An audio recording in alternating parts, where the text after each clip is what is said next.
السلام عليكم ورحمة الله وبركاته. كوجمتا في جالتمتو تخردتو يوتيوبي كيا كم جرتني نجاكي سني نجا في رحمن ربي بك جرتني تسم برا جراتو الشما حركة فوني وردفتوني من تابرا نجاكي سني جرتو فيادا الحمد لله نجاكوتي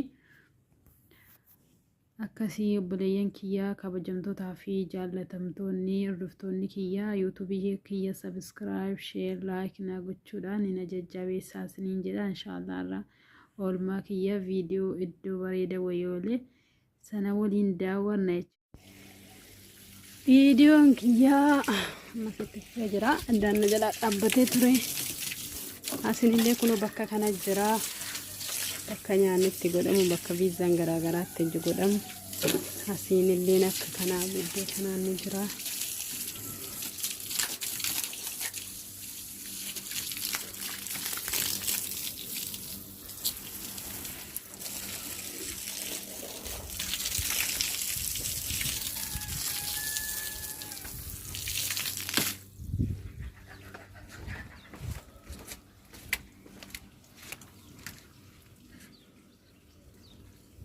Amma bakka miicannee waliin geenyee gara manaa seenuudhaaf inshaallah na waliin tura.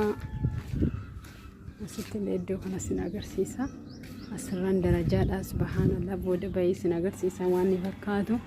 Dhakaa walakkaadha akkuma jarritti ijaaran yaani hin beeku dhugaa rabbi.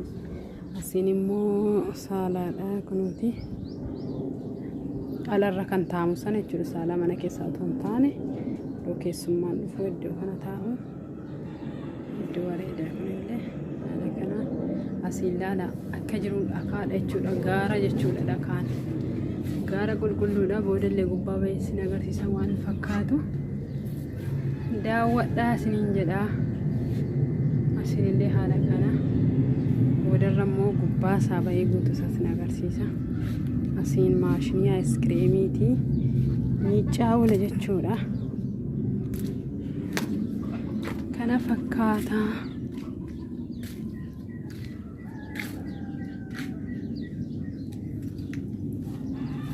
Amma immoo gadi qabee gara jalaarraan isin agarsiisa jechuudha.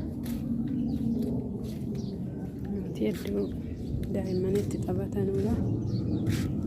Iddoo bareeda kunillee.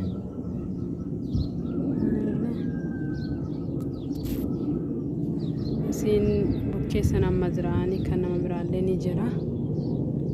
Kana fakkaataa jechuudha.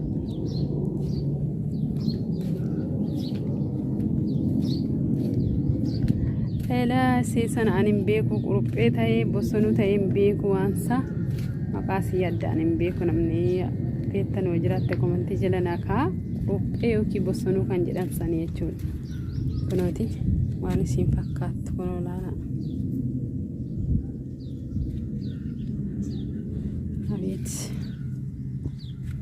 Asii immoo akkasitti yeroo qabu laala dhakaa walakkaa jechuudha. Asumaan immoo namni eddee kana beektanu bakka viidiyoo kana waraabaaru kana wanti jala nakaa irra hedduun ni beektu jedhee yaada garuu biyya kana keessaa iddoo kamiin akka ta'e jechuudha.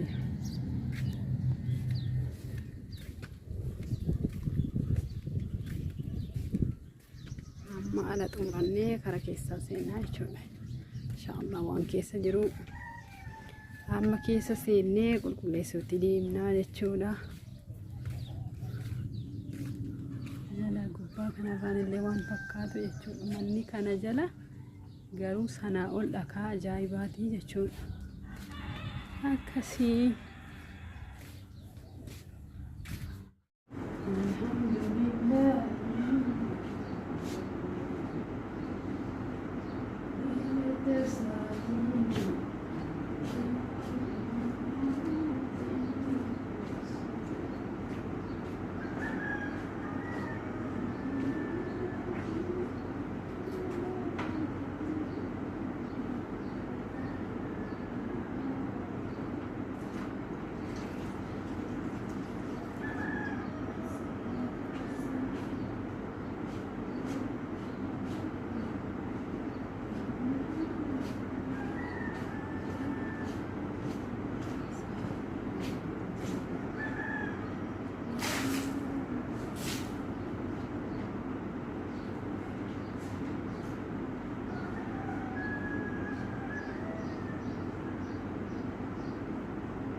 فقعتي في التبقى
Yaskae